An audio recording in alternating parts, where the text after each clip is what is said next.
अन्नपूर्णा माता के व्रत की कथा। काशी निवासी धनंजय के यहाँ सुलक्षणा नाम की पवित्र स्त्री थी। वह पति से बोली, स्वामी आप कुछ उद्यम करो तो बने। सुलक्षणा की बात धनंजय के मन में चढ़ी। उसी दिन भगवान विश्वनाथ को प्रसन्न करने के लिए पूजा करने बैठ गया। कहने लगा, हे देवादिदेव, मुझे पूजा पाठ कुछ नहीं आता, केवल तुम्हारे भरोसे बैठा हूँ। इतनी विनती कर वह 3 दिनों यूं ही भूखा प्यासा बैठा रहा। यह देख भगवान शंकर ने उसके कान में अन्नपूर्णा अन्नपूर्णा अन्नपूर्णा इस प्रकार 3 बार कहा। यह कौन क्या कह गया, इसी सोच में धनंजय पड़ गया कि मंदिर से आते ब्राह्मणों को देख पूछने लगा, अन्नपूर्णा कौन है? वे बोले, तू अन्न छोड़ बैठा है तो अन्न की ही बात तुझे सूझती है, घर जाकर अन्न ग्रहण कर। धनंजय जब घर गया तो स्त्री से सब बातें कही। वह बोली, नाथ चिंता मत करो, यह स्वयं शंकर जी ने मंत्र दिया है, वे स्वयं ही इसका खुलासा करेंगे, आप फिर जाकर उनकी आराधना करो। धनंजय फिर जैसा का तैसा पूजा पाठ करने बैठ गया। रात को स्वप्न में शंकर जी ने आज्ञा दी कि पूर्व दिशा को जाओ, तू सुखी होगा। महादेव जी का कहना मान वह पूर्व दिशा को चल दिया। वहाँ अन्नपूर्णा अन्नपूर्णा जपता चला गया। वहाँ उसे सुंदर सरोवर देखने में आया। उसके किनारे कितनी ही अप्सराएं झुंड बनाए बैठी थीं। एक कथा कहती थी और सब माँ अन्नपूर्णा अन्नपूर्णा इस प्रकार बार बार कहती थी। आज अगहन मास की उजली रात्रि थी। आज से ही इसका आरंभ था। जिस शब्द की खोज करने निकला था वह शब्द सुनने को मिला। धनंजय ने उनके पास जाकर पूछा, हे देवियों, आप यह क्या करती हो? वे बोली, हम माता अन्नपूर्णा का व्रत करती हैं। उसने फिर पूछा, व्रत करने से क्या होता है? यह किसी ने किया भी है? इसे कब किया जाए? इसकी विधि मुझसे भी तो कहो। वे कहने लगी, इस व्रत को सब कोई कर सकता है। 21 दिन के लिए 11 गांठ का सूत लेना, 21 दिन न बने तो 1 दिन उपवास करना, यह भी न बने तो केवल कथा सुनकर प्रसाद लेना, निराहार रहकर कथा कहना, कथा सुनने वाला न मिले तो पीपल के पत्ते को रखकर उसे सुनावें, या कुमारी ग्वारपाटा वृक्ष के सामने या दीप को साक्षी कर सूर्य, गाय, तुलसी या महादेव जी को कथा सुनाना। बिना कथा कहे मुख में दाना न डालना। यदि भूल से कुछ मुख में पड़ जाए तो 1 दिवस फिर उपवास करना। व्रत के दिन क्रोध न करें, झूठ न बोलें। धनंजय बोला, इस व्रत को करने से क्या होगा? तो कहने लगी, इसको करने से अंधों को नेत्र मिले, लूलों को पग मिले, निर्धन के घर धन आवे, बाज को संतान मिले, मूर्ख को विद्या आवे। जो जिस कामना से व्रत करे माँ उसकी इच्छा पूरी करती हैं। वह कहने लगा, बहनों, मेरे भी अन्न धन विद्या आदि कुछ भी नहीं है। मैं एक दुखिया ब्राह्मण हूँ, मुझे इस व्रत का सूत्र दोगी? वे बोली, हाँ भाई, तेरा कल्याण हो, हम तुझे सूत्र देंगी।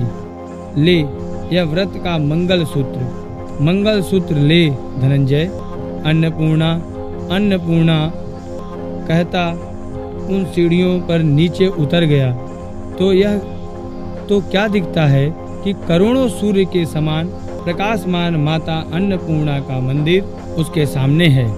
सुवर्ण सिंहासन पर माता अन्नपूर्णा विराजमान है। सामने भिक्षा हेतु भगवान शंकर खड़े हैं। देवांगनाएं चवण डुलाती हैं, कितनी हथियार बांध पहरा देती हैं।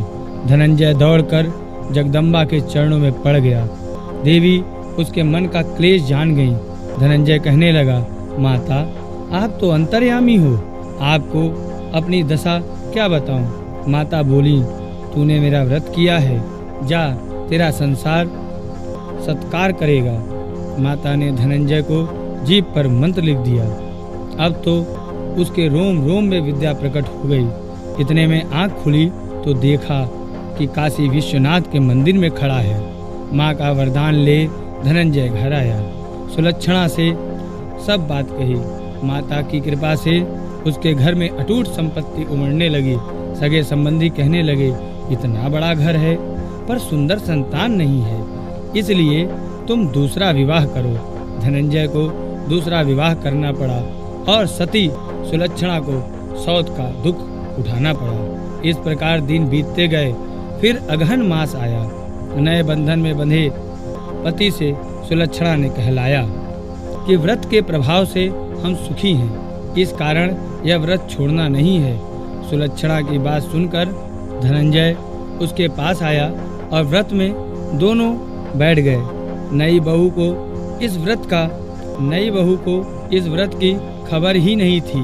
वह धनंजय के आने की राह देखती थी। दिन बीत गए और व्रत पूर्ण होने में 3 दिन रहे कि नई बहू को खबर पड़ी। उसके मन में ईर्ष्या की ज्वाला दहक रही थी, सो सुलक्षणा के घर आ पहुंची और झगड़ा मचाया। धनंजय को थोड़ी देर के लिए निद्रा ने आ दबाया। उस समय बहू ने उसके व्रत का सूत्र तोड़कर आग में झोंक दिया। अब तो माताजी का कोप जाग गया। घर में अकस्मात आग लग गई। सब कुछ जलकर भस्म हो गया। सुलक्षणा जान गई और पति को फिर अपने घर ले गई। नई बहू उठकर बाप के घर जा बैठी। पति को परमेश्वर मानती सुलक्षणा बोली, नाथ घबराना नहीं चाहिए, माताजी की कला अलौकिक है। पुत्र कुपुत्र हो जाता है, माता कुमाता नहीं होती। आप माता में श्रद्धा रखें और फिर आराधना शुरू करें, वे जरूर आपका कल्याण करेंगी। माता रहित बालक के समान धनंजय फिर माताजी के पीछे पड़ गया। फिर वही सरोवर सीढ़ी प्रकट हुई। उसमें अन्नपूर्णा माँ कहकर वह उतर चला। फूल के समान माताजी ने उसे संभाला। फिर आया देख देवांगनाएं खाने दौड़ी। माँ बोली, इसको मत मारना, यह ब्राह्मण है, पिछले समय व्रत करके आया था, इस बार प्राण दान करके आया है। धनंजय यह सुन माता के चरण में रुदन करने लगा। माता प्रसन्न हो बोली, यह सुवर्ण मूर्ति ले, इसका पूजन कर, तू फिर सुखी हो जाएगा। तुझे मेरा आशीर्वाद है। तेरी स्त्री सुलक्षणा ने श्रद्धा से मेरा व्रत किया है, उसे मैंने पुत्र दिया। धनंजय ने आंखें उघाड़ी। इतने में फिर काशी विश्वनाथ के मंदिर में खड़ा था। वहां से उसी प्रकार घर को आया। सुलक्षणा के दिन चढ़े और पूरे महीने होते पुत्र का जन्म हुआ। काशी में आश्चर्य की लहर दौड़ गई और मान्यता आने लगी। इस प्रकार नगर के निसंतान सेठ के पुत्र होने से उसने अन्नपूर्णा का बहुत सुंदर मंदिर बनवा दिया। उसने धूमधाम से मंदिर में माता को बधाई दिया, यज्ञ किया और धनंजय को मंदिर का आचार्य पद दिया। मंदिर के दक्षिण ओर उसके रहने के लिए बड़ा सुंदर भवन बनवा दिया।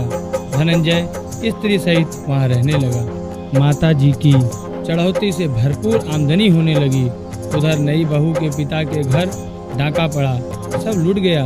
वे भिक्षा मांगकर पेट भरने लगे। सुलक्षणा ने सुना तो उन्हें बुलवा भेजा, अलग घर में रख दिया और अन्न वस्त्र का प्रबंध कर दिया। धनंजय, सुलक्षणा और उसका पुत्र माता की कृपा से आनंद करने लगे। माता जी ने जैसे इसके भंडार भरे वैसे ही सबके भरे।